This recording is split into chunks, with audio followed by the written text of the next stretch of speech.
Coming up on the Lui Diaz Podcast. This moment when I finally trusted my intuition, it didn't make sense, but I just went with it anyway. And the doors that opened on that journey were just, it was wilder than I could ever imagined. I couldn't have imagined the opportunities that came from that experience. Hello, and welcome to the Lui Diaz Podcast. Every day, I come across some of the most incredibly fascinating and authentic people from all walks of life. And together, we're inviting you in to be our special guest as we take you through some of their amazing experiences, adventures, and journeys. So sit back, relax, and I hope you enjoy this episode of the Lui Diaz Podcast. Are we recording now? Yeah, I'm recording now. And this is going to be fun. I can already tell. What do you think? Yeah, I'm excited. Why don't I just let you introduce yourself? Oh, okay. Okay, so I'm Katie. I'm from Scotland.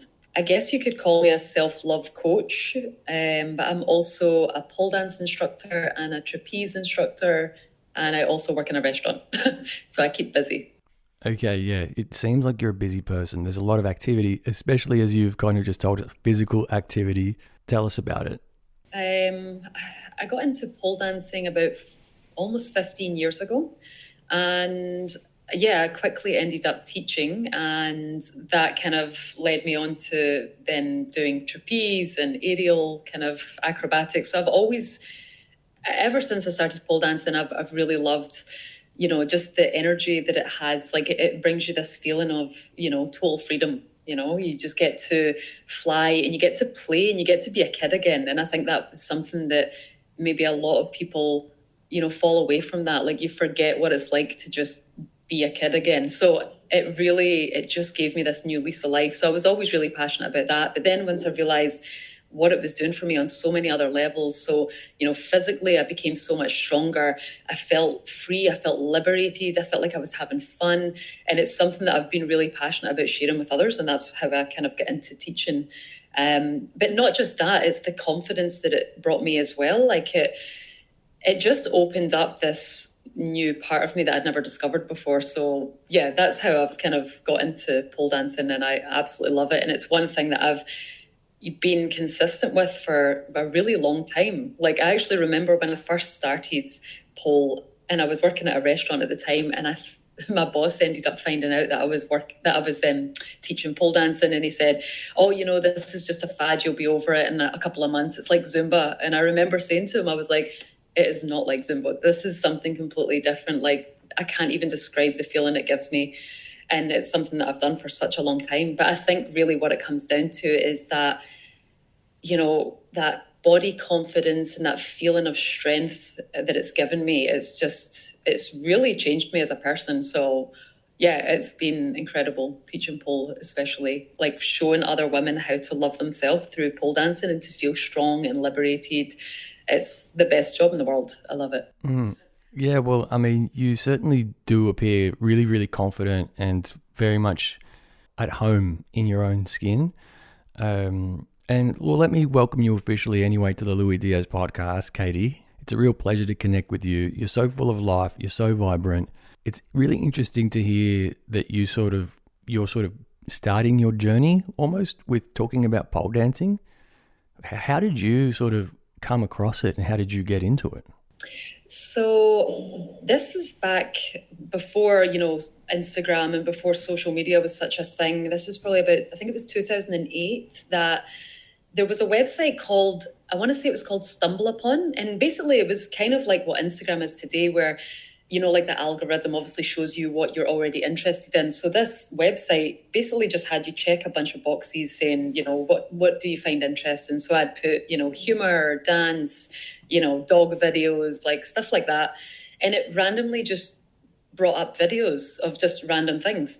And it brought up this video of Felix Kane, who won Miss Pole Dance Australia 2006. And I have never been so mesmerized by something in my life. I literally watched this video and it was so breathtaking the way she moved. She's a classically trained ballerina, so her lines were perfect. The way she executes everything. And I'd just never seen pole dancing done in this way. And I'd never really seen pole dancing, to be honest. And I watched this video and that was it. I was completely obsessed. I honestly watched the video about 15 times, just on repeat. And then I just started Googling classes in Glasgow, where I'm from, and I knew that I had to try this. I was like, I didn't know if I would be good at it, but I just had to try pole dancing. So I found a class, and from the very first class I went to, I was hooked. Like from the first minute, like I just walked into the class. I'd never touched a pole in my life, and already I was like so called to it. It was, yeah, crazy. And I've literally never stopped since. And that's been almost 15 years. It'll be 15 years in January.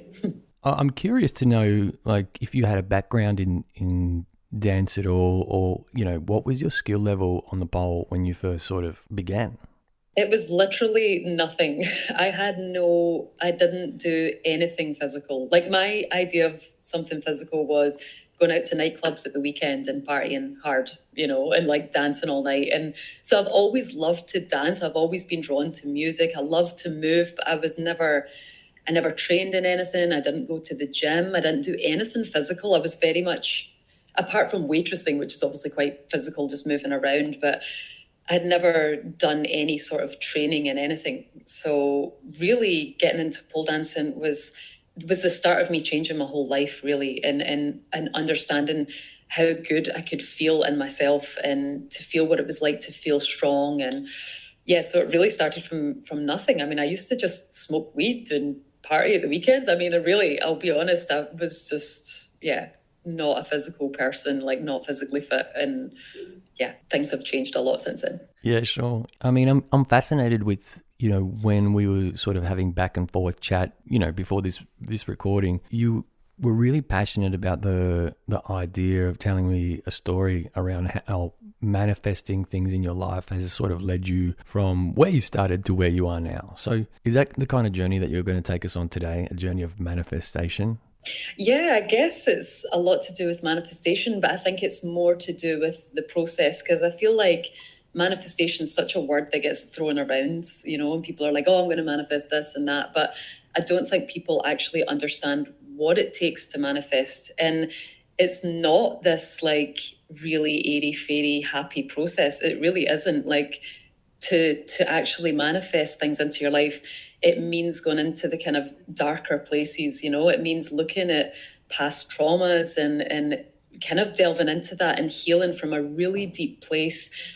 And that's actually how we really manifest, and I don't think a lot of people understand that, but that's been my process. So I feel like I have quite a deep understanding of it after going through, the hard times. And who helped you sort of discover your process? I mean, was it a mentor that you had, or was there just a lot of self-reflection? A lot of self-reflection. To be honest, I didn't really have much support when I was going through my dark night of the soul, if you want to call it that. So basically, I guess I went through this process of I actually call mine the dark morning of the soul, because it really all came to a head for me in the morning. So I basically, at this point, when it all started to kind of unravel, I guess, it was about 3 years ago. And at that point, obviously, as I mentioned before, I keep busy. I do lots of jobs. I usually always have 3 jobs on the go because I like to kind of mix things up. I like to do a lot of things I enjoy. So at this point, I was working in a restaurant full time. I was teaching pole dancing maybe 5 days a week as well, or 4 or 5 days a week. And then I was also running my own business at the time. So as you can imagine, things were really full on. And at that point as well, I was kind of coming to the end of an 8-year relationship. I also had friendships that seemed to be kind of crumbling around me as well. So it just felt like a real breakdown. But what I genuinely believe is that it was a breakthrough. So basically, I woke up one morning and I couldn't stop crying.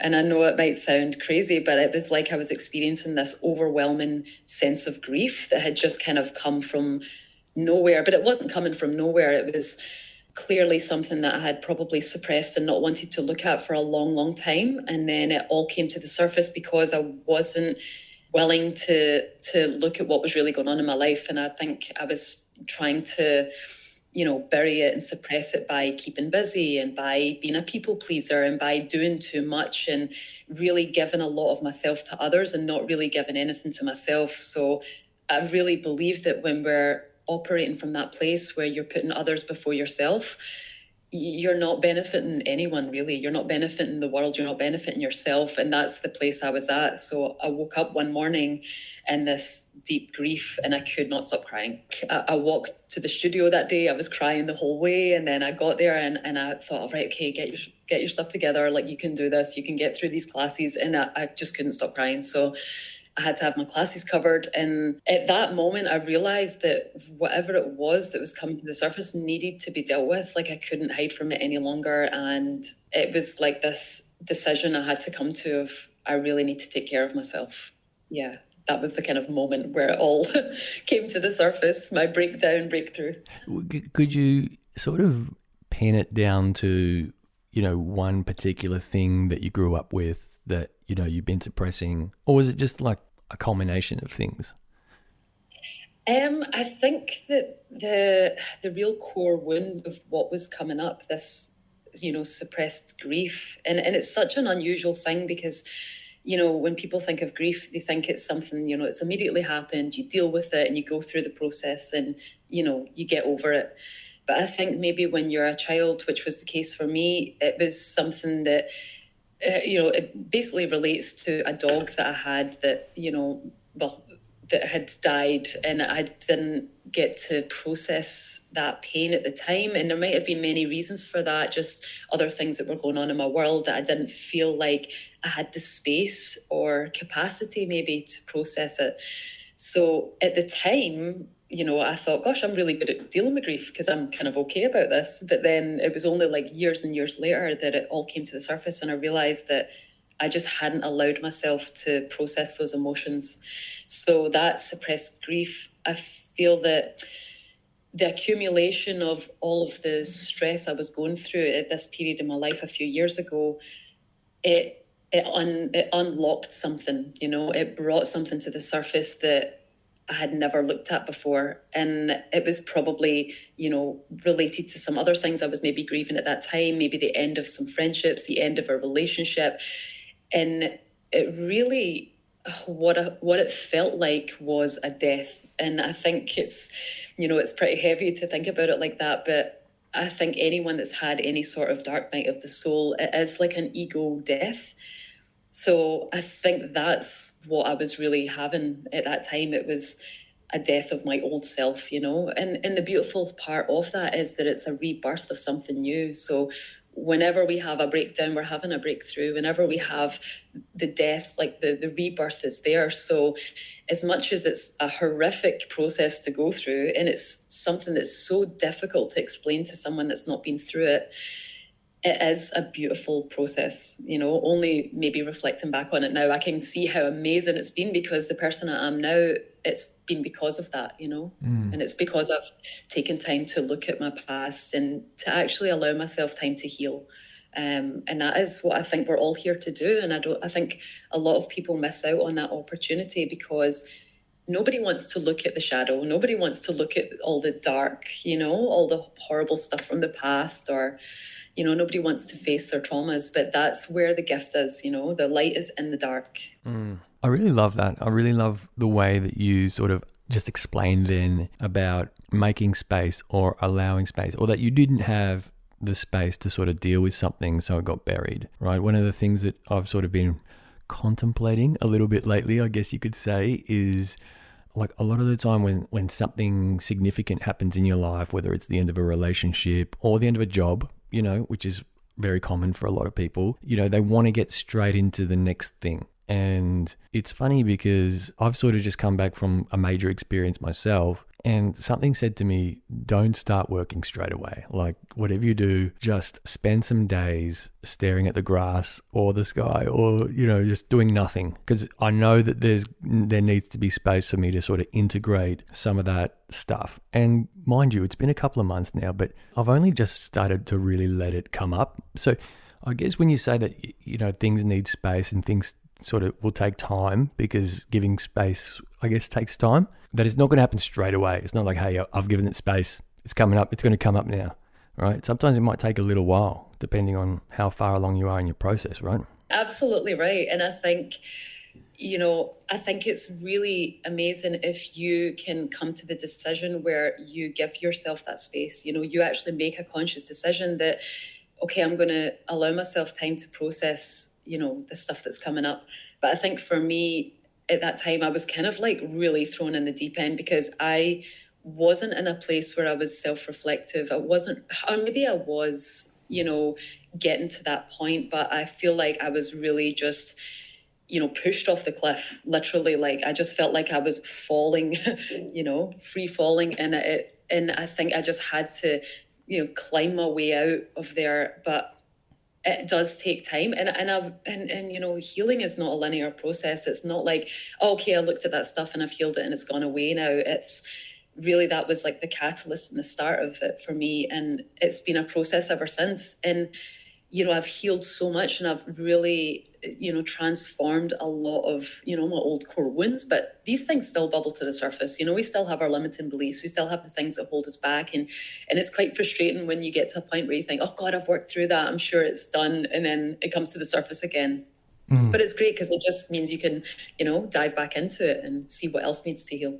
I'm fascinated with the idea of how you've gone from like having this dark morning of the soul to then feeling like you're able to manifest at will, and then sort of then going through to being able to sort of coach others around that. Yeah, I guess when I had this dark morning of the soul, I really knew at that point that something had to change, something had to give, because I was so depleted. And actually at that point, I wasn't just burnt out. I was physically sick. I got to the point where I think I was in a chronic state of stress. So I was in a fight or flight, constant survival mode, to the point where I couldn't digest food. My sleeping was kind of all over the place and I was really like falling apart. I was like, I wasn't able to eat properly. I was losing weight and I was, injuries were coming up and I was just feeling like chronic pain in my body. So, I mean, and I think this is what happens as well, is where the universe is literally giving you these little nudges all the time, through illness or through your mental state or, whatever's coming to the surface. But we just deny it. And I was denying it. And I was saying, no, everything's fine, and just trying to push through because no one's ever taught us how to, deal with these things or how to even really listen to ourselves. And I got to the point where it was undeniable. I was physically, mentally, emotionally, spiritually sick. And I knew that something had to change. And straight away, my intuition was saying, go to Bali. So I've been to Bali many times in the past. And I always felt this deep spiritual connection there. So something just told me, you have to go and take care of yourself. Just book a flight. So at that moment, when I was having this breakdown, I just knew that I had to just quit everything and take myself to Bali. So that's exactly what I did. I quit my job at the restaurant. I left pole dancing, which is something that I care so deeply about. And it was really hard for me to let that go, to let all my students down. And this is the people pleaser in me, that would have kept me stuck before. But for the first time, I was deciding to put myself first. And I knew that I had to just put a pin in that for now. So I quit that. I had my own business as well. I shut it all down and I just booked a flight and I left my relationship. I left my apartment. I left my friendships. I really just completely, I mean, some people could say it was running away. And I do know that there is that tendency in me to, when things get tough or challenging, like I just want to shut down and run away. So part of it, I will admit, it was that, like I can't cope with this. I need to just run away. But there was the other part that was genuinely my intuition telling me, there's something for you, something better. And, you'll find it if you go to Bali. And it sounds very eat, pray, love and, like cliche, but it worked, it really helped. I just, while you were talking and while you mentioned running away, it's so funny because I was listening to episode 4 today, which I recorded with Gabby Lamb, and it's actually really funny because I haven't listened to it for a long time, and it was hilarious, right? It's such a funny episode. But I remember Gabby talking in that episode about, running away, like being in India and feeling like, you could definitely go there to run away from things. And I remember hearing myself saying to her in that podcast that a lot of the time when you're running away from something, you're also kind of running towards something else, inevitably. And so I find it funny when I hear people say things like, oh, you're just running away, or they're just running away, constantly running away. I think because a lot of the time what they're doing when people run is that they're running towards something. They might not know what it is at the time, which then gives you that sort of perception that it's just running away from the thing that you do know. But you know, what they do know is that they're running towards something else that they want. They don't know what it is yet, but it's coming, hopefully. Oh, absolutely.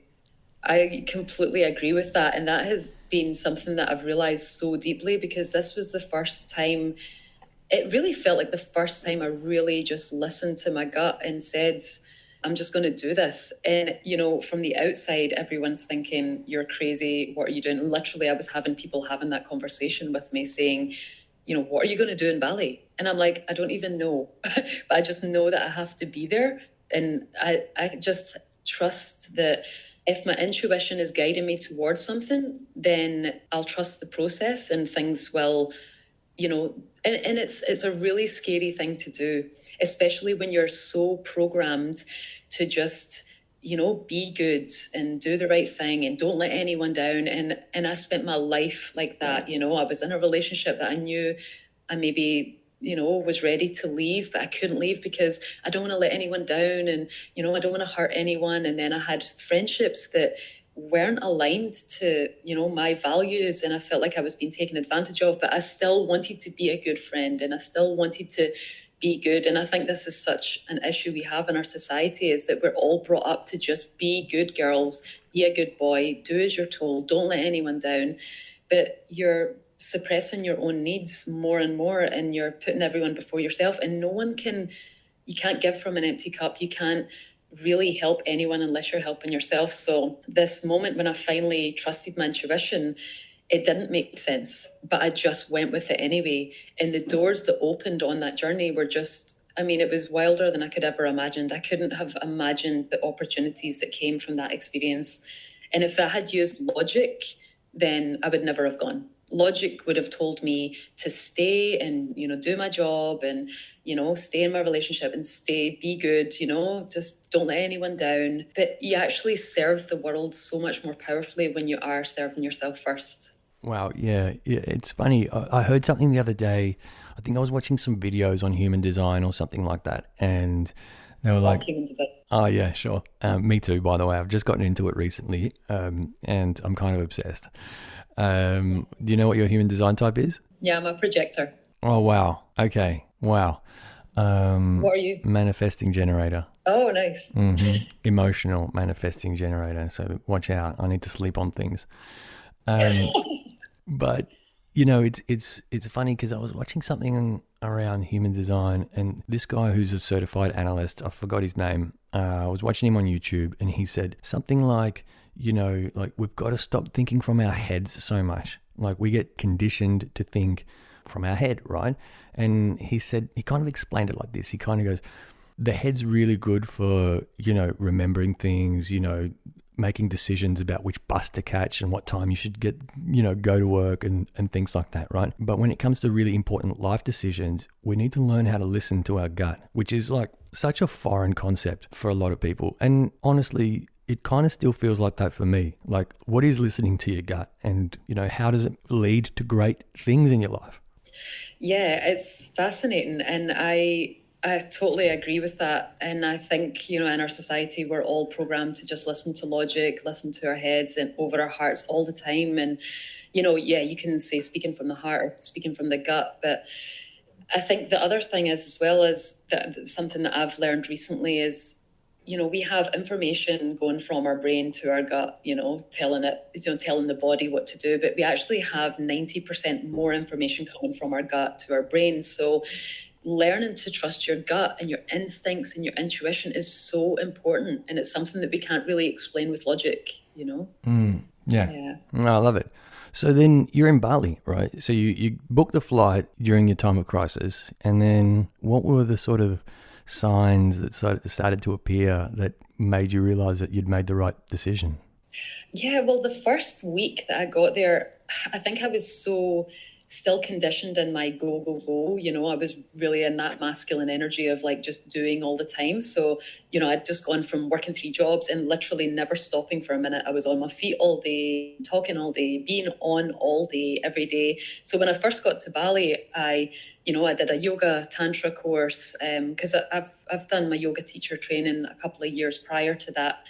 Even though I wasn't teaching yoga at the time, it was just something I'd wanted to do. So I did an additional 50-hour course. So I found myself still in that energy of like, okay, and it was, what I see now is that I was in this energy of feeling like I had to do more to fix myself. And what I've realized now is that I was never broken, and all I had to do was just give myself time, but I just wasn't, I just couldn't get out of that. I was in my brain, I was in my logic, I was in, just do more, fix the problems, so I was like, okay, I'll go and do this yoga course. And then, I signed up to a unlimited yoga pass at a yoga studio. So I was just like, I'll go and do more yoga will fix me. And, that's not the answer. There's nothing out there that's going to fix it because, we're not broken.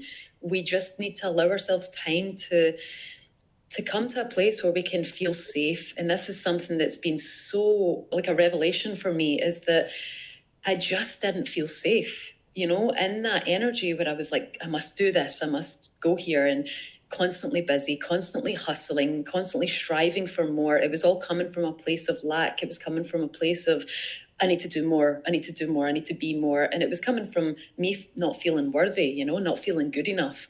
So it took me a while to unravel that while I was in Bali. And it was when I kind of started to reflect, I was like, I'm still like chasing something. So then I finally started to kind of slow down. After like a couple of weeks, I was like, right, okay, let yourself chill. Like really, yeah. So then I ended up going I was in Canggu first, then I went to Ubud. And while I was in Ubud, I was staying in this really beautiful like resort kind of villa place. And I happened to overhear a Scottish girl, and she was talking about yoga. And my intuition was like, okay, I have to talk to this girl because she's Scottish and she's talking about yoga. So I met her. We spent the whole day together, really connected. We had this beautiful day. And, it was just so nice that this person had just been brought into my life. And then I said to her, I'm planning my next steps on my journey, and I'm thinking about going to the Gili Islands. I've never been before. And I said, have you been? Have you got any recommendations? And she literally said, you have to go to Gili Air because there's another Scottish girl who's teaching yoga in this yoga shala called Flowers and Fire, and you have to meet her. So I was like, right, done, cool. So I booked the boat and I went to Gili Air, and I met the Scottish girl. And I met the owner of the yoga studio as well. And I really connected to both of them. And then the girl who was teaching at that time, the Scottish girl, happened to be leaving like the next week. And the owner of the studio said to me, are you a yoga teacher? And I was like, well, yeah, I've actually done my yoga teacher training, but I'm actually a pole dance teacher. I don't really teach yoga usually. And then she said, because I need someone to cover, my other instructors away. So she said, would you want to, do a little kind of audition? And I was like, yeah, sure. Like at this point, I'm kind of like, I've already jumped off the cliff. I've got nothing left to lose. So if this doesn't work out, then, I haven't lost anything. So I'll just go for it. And it worked out. She loved me. And I ended up, teaching there for a month, which was like this opportunity that yoga teachers dream of, is to live on an absolute paradise, like Gili Air. I don't know if you've ever been there, but it is like the most magical place. It's stunning.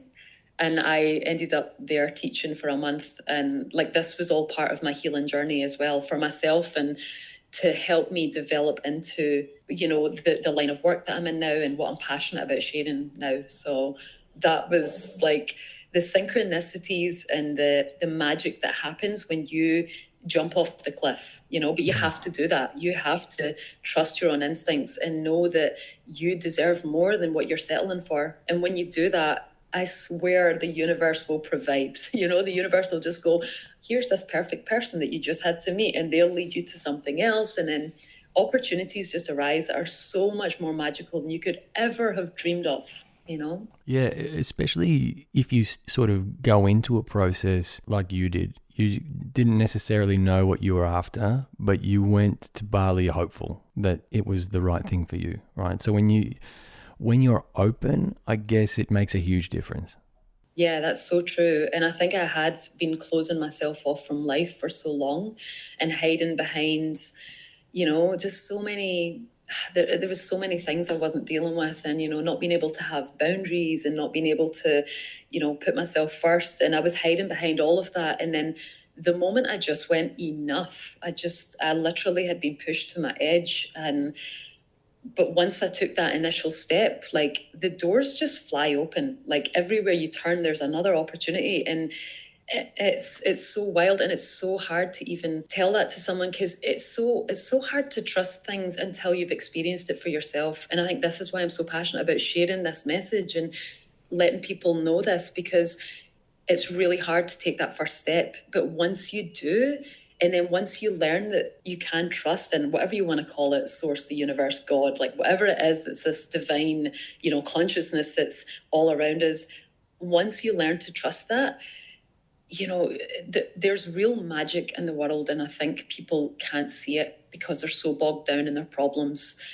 And it takes looking at your problems. It takes, giving yourself time to heal, to open up that opportunity to see the magic. And once you see it, like you can't shut off from it. You're literally like walking around like everything's in high definition. That's how I feel sometimes. I'm like, wow, when you really become present with what's available, there's magic everywhere. And it's an incredible place to be. You're giving me goosebumps, right? Because I think I've been there, I've felt that before. But I'm curious now. So you've just finished your month in Bali as a teacher. So what do you do? Because I imagine that would have been sort of hard to walk away from. I would have been thinking, can I stay?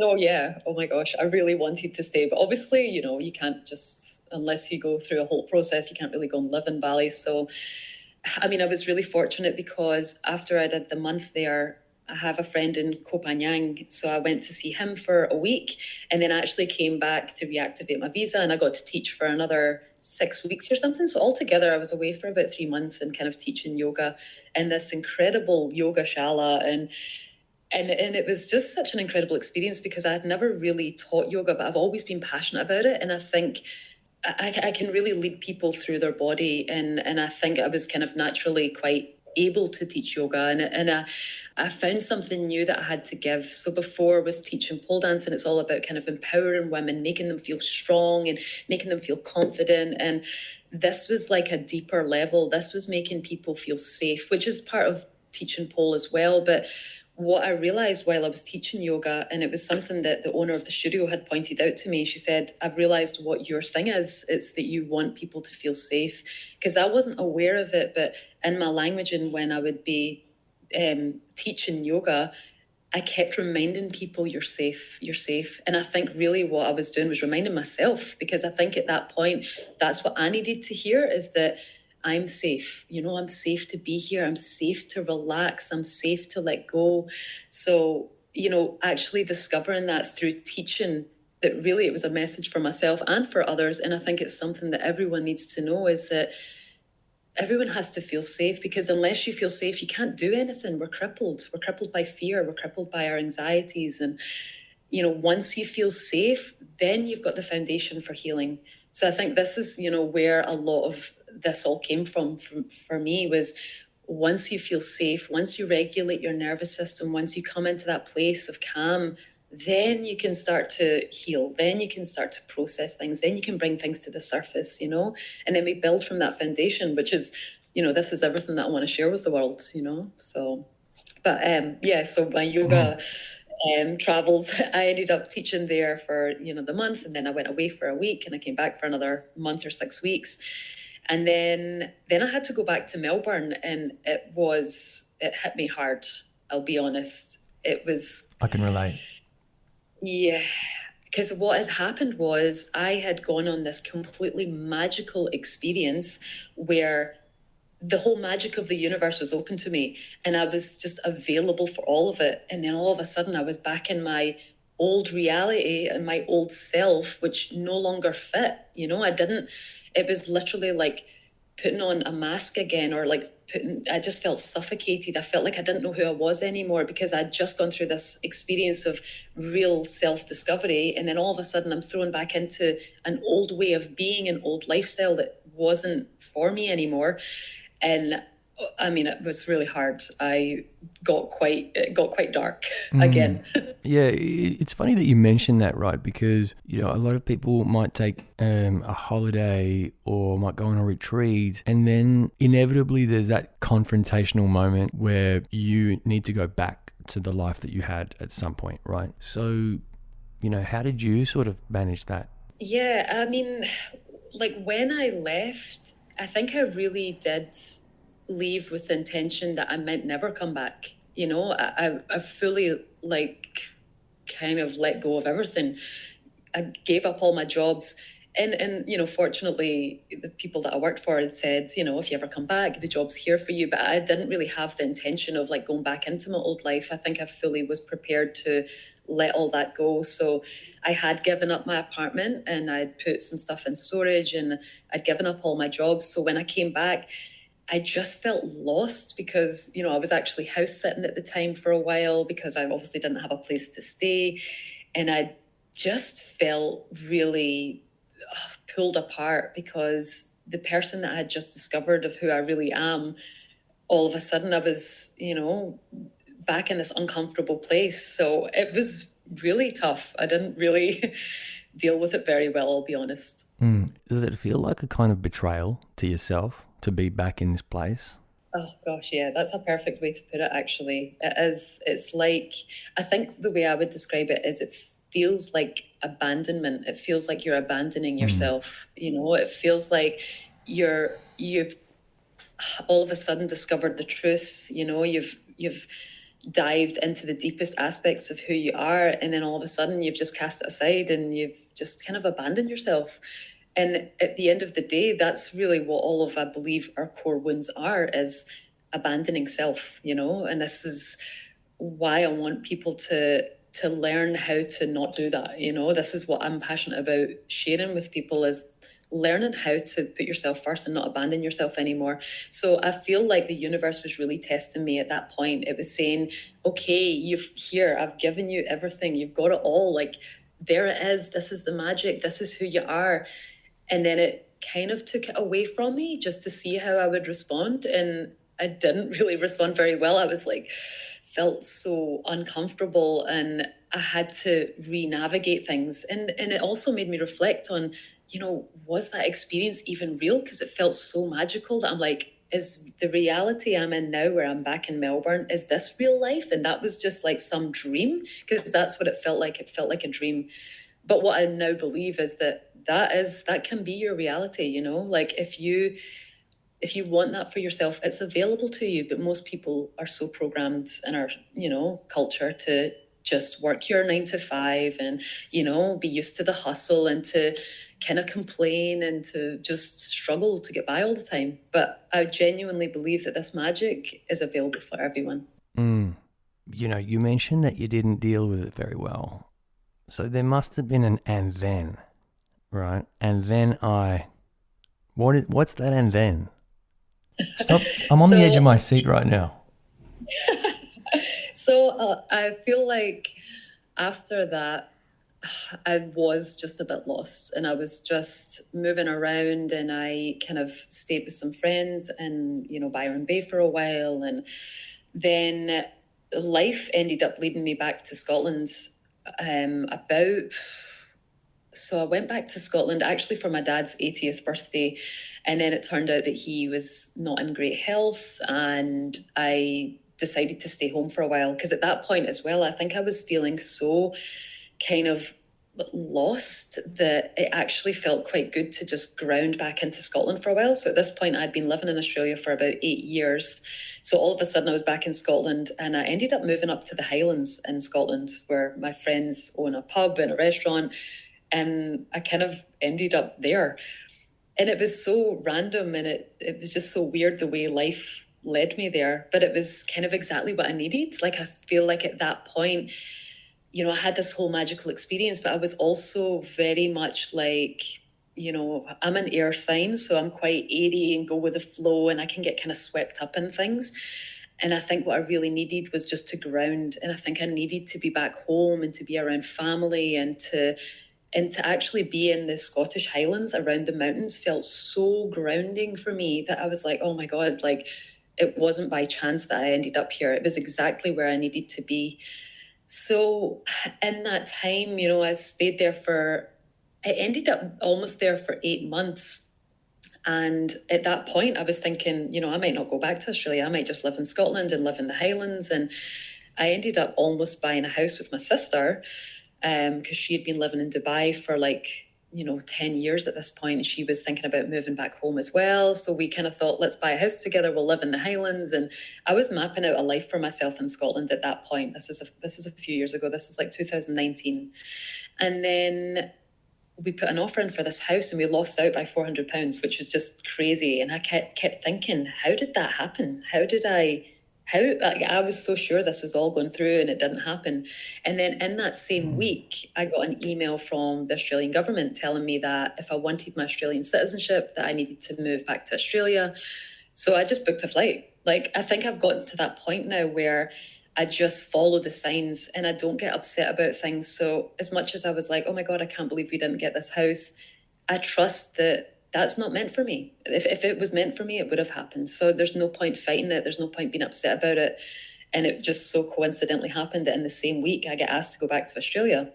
So I booked a flight, I left. And I think because I have this mentality now of just really just trust the process, just go with the flow. So I ended up back in Australia, and this was March 2020. And then obviously COVID hit and we went into lockdown.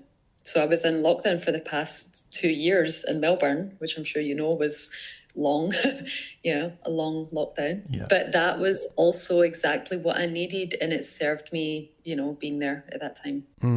But I guess you sort of came back here with the idea that you could maybe get back into teaching pole as well, which is highly social for you, and it's exercising one of your natural talents and gifts, which is being able to teach people and lead, right?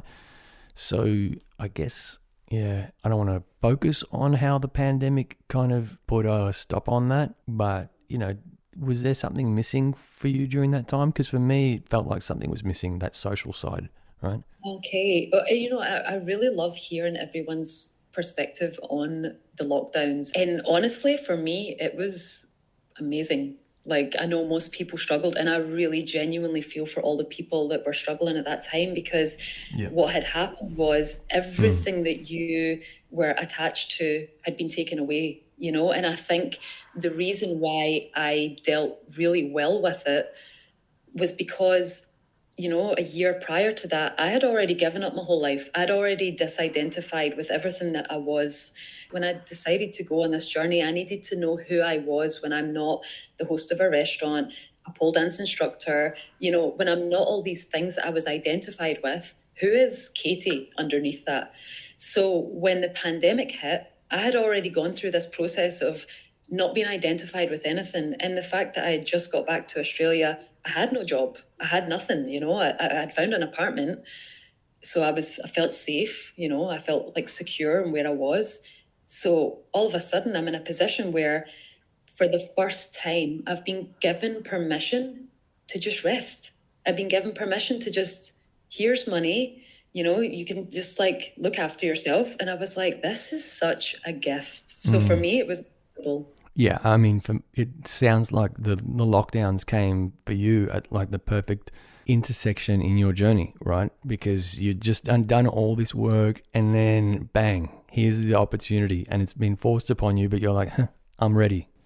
Exactly. And the fact there's something that, we're all so used to hustling, and it's because, no one's given permission to rest. And we live in a society where people, they're like, oh my God, you worked 60 hours this week, and it's all celebrated. And, people really love to talk about how hard they work. So the fact that we're all given permission to rest, there was no guilt, there's no shame. It's like, I didn't do anything today. All I did was meditate, and in that time, during lockdown, I got into meditation. So I gave myself, I was doing yoga every morning. I gave myself time to really dive into all the stuff that I had been uncovering. So I did a lot of inner child work. I did a lot of self-reflection, introspection. So to have that gift, and I was like, oh my God, if everyone could see it that way, like the world could heal, like not the whole world could heal, but, a lot of people could get a lot out of this opportunity. But I think a lot of people were still clinging to, and I understand why, clinging to who they think they are, which is their job, which is, the people they surround themselves with. So I think for me, I was really fortunate that, like you said, it came at the perfect time, so it was a blessing for me. Because no one can see you and they can just hear you, I'm just going to explain to everyone that's listening how animated you are and how being so animated really makes you a pleasure to listen to. You're very captivating. You have very captivating energy. So I guess the work that you do now, explain that to people in a little bit more detail. And does it feel like that you're doing what you've always been destined to do?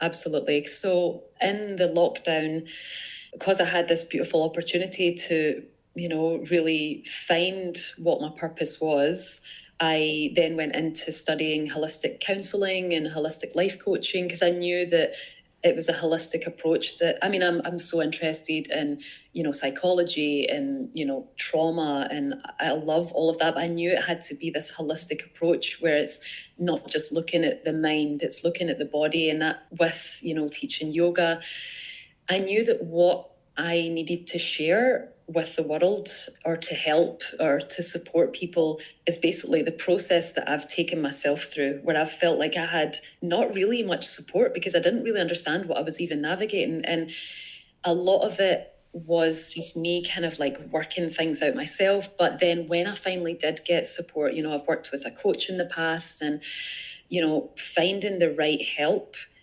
has helped me heal so much more. So that was when I decided that, I really wanted to offer something. And I'd always had this vision of offering retreats. I really wanted to have women in a retreat space where I could offer all the knowledge that I have, the wisdom, the things that I've been through, the yoga, everything that I have to give, to offer in a safe space.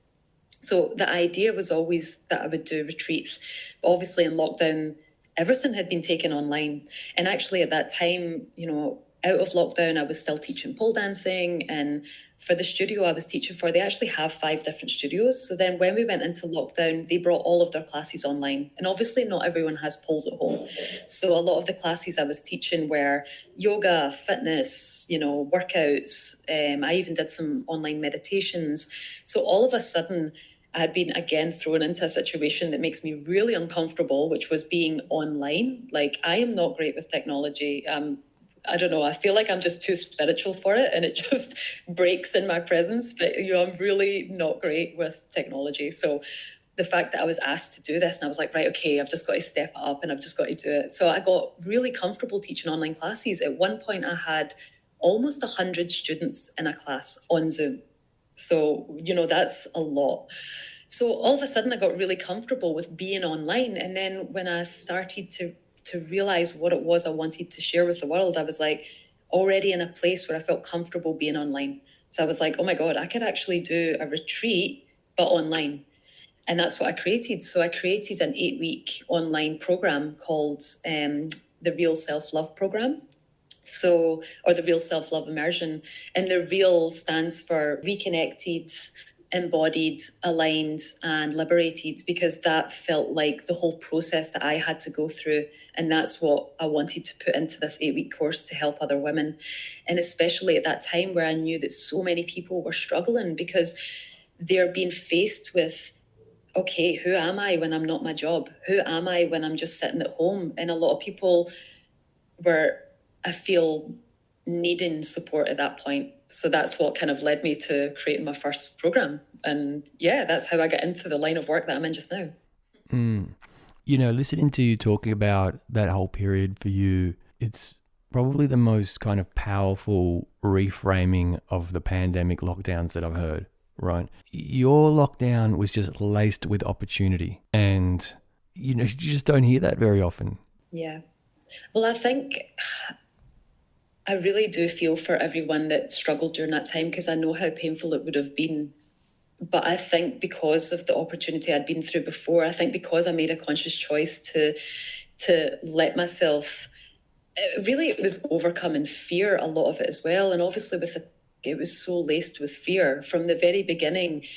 And again, that is throwing people into survival mode, is throwing people into fight or flight. And you cannot operate from, you can't listen to your intuition. You can't listen to your gut because there's so much fear around you. And I think because I'd overcome so much fear, because I'd already jumped off the cliff, and because I'd already disidentified with all these identities that I was attached to, I felt safe in who I was and who I am, that it didn't feel like a big threat to just sit with myself. I was loving just meditating and going out for walks in nature and, doing a bit of yoga. And I didn't do very much, but it was so powerful. And I don't think it's something that you can just consciously it's just a mindset, because it's not just a mindset. It's a whole process.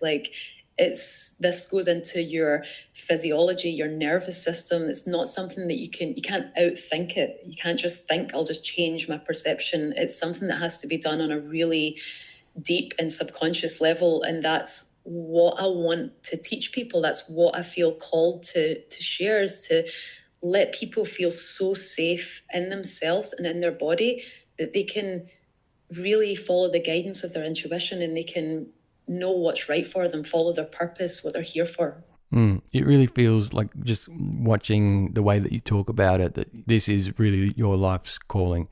I was flicking through one of your Instagrams and I came across some testimonials, and there was a couple that I watched, and you've been able to have this wonderful positive effect on other people. Your work is working.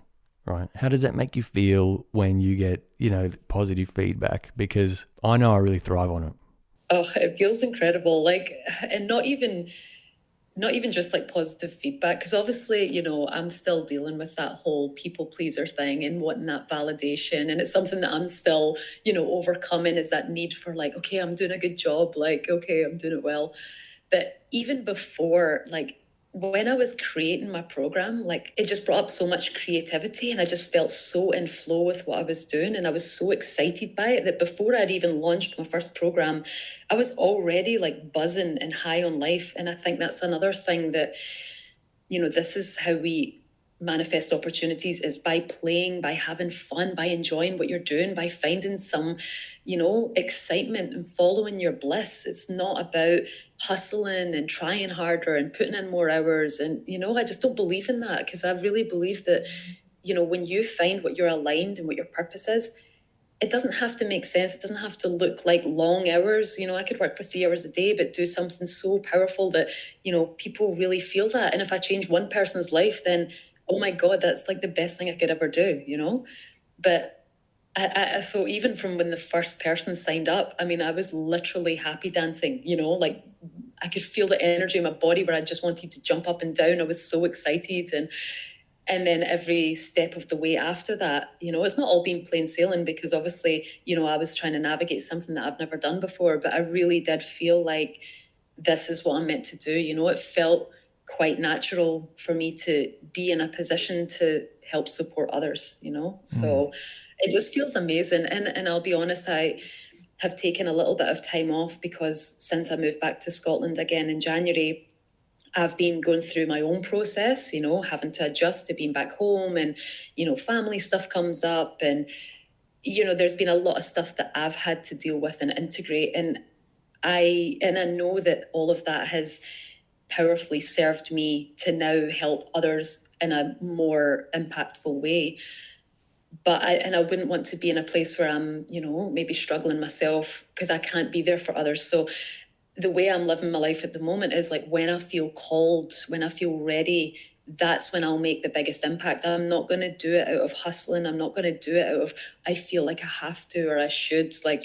I just want to drop all the have to, all the should, and just feel into, right now, am I aligned to do this? And right now, as you can probably tell, because I'm getting so animated and excited, I'm really excited about launching my next program in January. So I'm absolutely buzzing for that, because now I feel like I can serve so much more powerfully.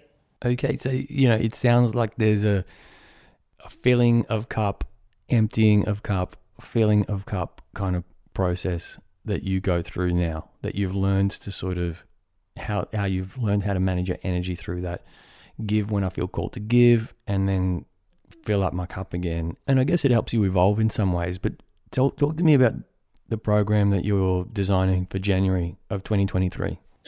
So basically the whole process is we kind of start by coming into that place of feeling safe, coming back home to yourself, because I think maybe due to a lot of past traumas, what happens is we dissociate, we become disconnected, our psyche fragments because of the things that we've gone through. And the first step is kind of bringing yourself back into a place where you feel safe in yourself, because that's the kind of foundation. And then throughout the weeks, we work with our shadow. So, it's the stuff that people don't want to look at. We bring up all the kind of shadow aspects, and I guide people through the process of working with your shadow and knowing that there is light in the darkness. That's where your gifts are. And then we do inner child work as well, because most of our issues in our life, most of the problems that we face right now, even on the surface, we might think, oh, my boss is annoying me, or I've got this bad relationship, or whatever it is on the surface. Really, the deeper level to that is usually a core wound from childhood. So we dive deep into that and we get to the root of what that core wound is. And usually it's the feeling of not being good enough, not feeling worthy. So we clear those blocks, we reprogram from a really deep place. And then that's when everything else on the surface starts to shift. And that's when, things start to open up and we start to unlock the magic. But we also work with, working on boundaries, people pleasing, working on your gifts, working on play and finding, your creativity, because all of this is part of it as well. And then I also offer yoga classes, because obviously the process cannot just be done by, talking about it. We have to move the energy through the body. So there's a lot of kind of embodiment practices as well. And a lot of that's channeling kind of feminine energy, because we live in a very masculine dominated world where we're all hustling, we're all career driven, we're all like, go, go, go. So a lot of it is tuning into flow and, a bit more, just going with the flow. So so it's a whole 8-week process, and it's been such a gift to be able to offer this in an online space, because it means anyone from anywhere in the world can join, and I can really guide them through this process. And I'm actually hosting my very first retreat, which has been a big vision of mine for years. I'm hosting my first retreat in Scotland in the Highlands, because I feel very connected there, and it's such a beautiful and magical place. So that's going to be in, I think, May or June this coming year. So I'm really excited to launch that as well. Yeah, that's super exciting, and definitely want to stay in touch with you to see how all of that sort of pans out. I'm sort of wondering though, I've been sort of just wondering towards the last couple of minutes there about the significant amount of work that you did on yourself and your self-confidence during that 15 years of pole dancing. How might someone be able to bypass having to do years of of an activity that instills so much confidence in you? How can you just give that to other people?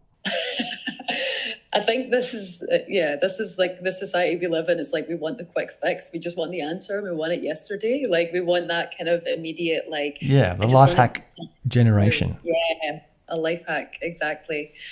I would say that if I had one kind of piece of advice to give, it would be really learning how to trust yourself. And that comes from, feeling safe within who you are. So any sort of practices that help you feel safe, like, and I know not everyone's into meditation and stuff like that, but meditation could mean many different things. Connecting to nature can be meditation for many people, and it is for me. So that's one thing that has really helped ground me. But once you feel safe in your body, then you can start to discover what your passions are, because for not everyone is going to be passionate about pole dancing. I will say that it is incredible. It unlocks something that is so beneficial, I think, for so many women, because it's, sensual, and it helps you love your body no matter what shape or size you are. Whether you're male or female doesn't really matter. When we talk about feminine energy, we all have that, male as well. I could not support myself on a pole. Well, everyone says that at the beginning, and people say the same with yoga. They say I'm not flexible. They say with pole I'm not strong enough. But the thing is, nobody's anything until you've tried, you know? Nobody's naturally just gifted, or I mean, maybe some people are, but you have to just be inspired to try. And if you're inspired to try, just see where it leads, you know? Like, I had no idea if I'd be good at pole dancing, and then it turns out that I think because I was so in love with it, I practiced and practiced and practiced, and I got much better. And, you know, it just like gave me so much more love for it and more passion. But I don't think anyone has to, you know, immediately get there. I think people need to slow down and just trust the process. I would say that, you know, learn to trust the process. Like, follow your inspiration, follow what your biggest excitement is, and then just see where it leads without any attachment to the outcome. You know, people want to be there yesterday. They want to already be amazing at it, but just try and enjoy and stay present in what you're doing in this moment and see where it leads. Just trust, you know, forget the timeline. That's such a beautiful message. So where can people find you? How can they find out more about your online workshop that's going to happen next year? You know, and stay connected with, I guess, your energy now that they've listened to your voice and are probably going, oh my God, I need more of this person in my life. How can people find you? Yes, so my kind of business page, if you like, is just my full name, which is Kati Hattle, and it's spelled KatiHattle. So that's where I'll be posting more about my online program and workshops and things that I'll be doing in the future. And I'm hoping to offer some kind of free resources on there, maybe some guided meditations and stuff like that as well. Just anything that's really helped me. And obviously I'll be posting about my retreat in there. So I have taken some time off of that page recently, obviously, to integrate my own, you know, process that I've been through. And then if anyone's interested in just watching lots of pole dance videos, then Embodied Movement is my Instagram. And that's embodied and movement with an A, as in I meant, you know, movement. So yeah, you can find me online there, or just look me up on Facebook. There's only one Kati Hattle in the whole world, spelt the way mine is, and it's an unusual name, so I'm not hard to find. Yeah, and listening to the way that you've sort of discovered how to manage your life really feels like it's so in line with the whole projector thing, you know, talking about human design. I'm like, oh my God, she's living her strategy type. That's incredible. Oh my God, yes. So if anyone has not heard of, you know, human design, I would definitely recommend looking it up, because that was another kind of thing that unlocked during lockdown for me, you know, some extra gift that I got given. And I think what the gift in learning your human design is that it's validating who you are as a person, you know, it's making it okay. So for me, you know, I've lived my life trying to be like everyone else, probably like yourself, like trying to hustle, you know, be a manifesting generator or whatever. And I'm not like that, you know, naturally. When, you know, so for a projector, it's all about the invitation. It's all about, you know, the opportunities just coming to you. So for example, when I was in Bali and I got offered a job teaching yoga, I didn't go out and hustle for that. I had no intentions of ever even doing that, but it was an invitation and I just went with it. I just said yes to the invitation. So that's what I'm trying to live my life like now. And I still fall into the, you know, back into the matrix, and I hustle and I try to do more. And then, you know, my body tells me you're doing it again. You know, I start to get sick. I start to get injured. I start to get tired, you know, things flare up and it's like, okay, you're not listening. And that's those little nudges from the universe saying, listen, you know, like you're not in your design. So yeah, I'm trying to listen more and more. You've been an absolute pleasure to have on. It's been absolutely captivating to hear you speak. And I guess meet you for the first time, right? Which is why I didn't want to talk earlier, by the way, because you were like, oh, is this going to be a chat? No, we cannot do chats, right? Because people give away their best stuff the first time they talk to you. And the second time, they forget all the good stuff that they said when you wish you had the mics. So, yeah, that's the reason we were recording today. You're absolutely right. Yeah. I don't think I would have been able to stop you. It's been such a gift to come on here, and I really appreciate it. And I think I mentioned to you before that I did actually manifest this experience. So that's just proof as well that, you know, when you're in alignment and, you know, you open yourself up to the universe, these opportunities can come up. So thank you so much for having me on, and it's been such a pleasure to meet you as well. Well, thank you so much. And I'm curious, has it lived up to your podcast expectations? Oh, it's been great. You've just let me just talk about my experiences, which has just been so much fun. I could share this stuff all day, every day. Like I love talking about, the magic that exists out there and sharing my experiences, because I want other people to really feel that, so that they know that it's possible for them as well. Yeah, for anyone listening, they definitely would have got a sense that you are going to be available to give this kind of energy if they can choose to connect with you beyond, this episode. So you definitely exude that kind of vibrant energy that I'm sure a lot of people will be chasing and after in their lives. So what I usually do at the end of every episode is give each other a round of applause and go woohoo at the end of it, just to acknowledge each other. And I'm manifesting one day trying to do this in front of an audience of people. So that's kind of why I do the round of applause. Oh, wow, yeah. On 3, 1, 2, 3. Woohoo! Thank you. I hope you enjoyed this episode of the Lui Diaz Podcast. To find out more about any of our guests and catch additional photos and content from this episode, find us on Instagram at Lui Diaz Podcast.